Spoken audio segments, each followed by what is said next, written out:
ខ្ញុំសូមជូនសេចក្តីរាយការណ៍របស់ទីភ្នាក់ងារសារព័ត៌មាន AP បាទមានសេចក្តីរាយការណ៍ច្រើនណាប៉ុន្តែខ្ញុំសូមដកស្រង់ពីសារព័ត៌មាន AP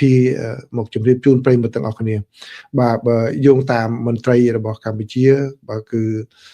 បានដឹងថាមន្ត្រីរបស់កម្ពុជាហ្នឹងគឺបានធ្វើពិធីមួយស្វាគមន៍ទទួលយកវិញនៅវត្ថុបុរាណរបស់កម្ពុជាចំនួន74ដុំដែលត្រូវបានលួចចេញពីប្រទេសបាទដែលជាការមួយលួចនៅសម្បត្តិវប្បធម៌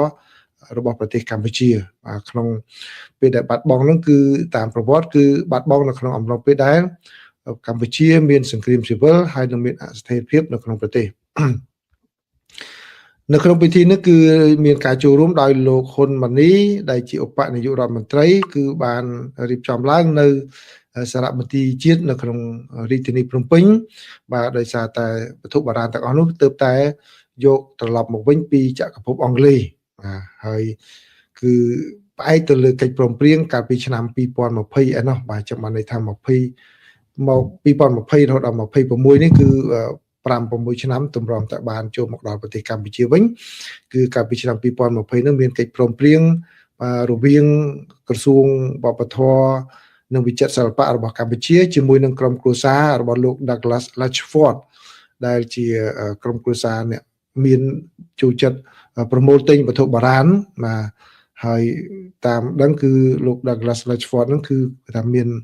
វត្ថុបុរាណដែលគេលួចចេញពីប្រទេសកម្ពុជាទៅច្រើនដែលលោកប្រមូលទិញទុកបាទហើយនិយាយដល់ចំណុចនេះប្រិយមិត្តដឹងហើយណាថា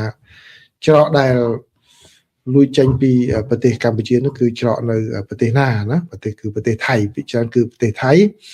បាទហើយគឺអ្នកដែលចូលរួមនៅក្នុងសកម្មភាពលួចហ្នឹងគឺមិនមែនជាអ្នកដែលតូចតាចទេក្នុងពេលកន្លងមកណាបាទដែលខ្មែរយើងហៅថាក្បាលអ្នកតាពេលហ្នឹងបាទបើតាមសេចក្តីរាយការណ៍របស់ AP បានឲ្យដឹងថាវត្ថុបុរាណទាំងអស់នោះគឺមានអាយុកាលតាំងពីមុនសម័យអង្គរបាទមុនសម័យអង្គរទៅទៀតបាទចាប់តាំងពីពេលដែលប្រទេសកម្ពុជារុងរឿងសម័យចក្រភពអង្គរម្លេះ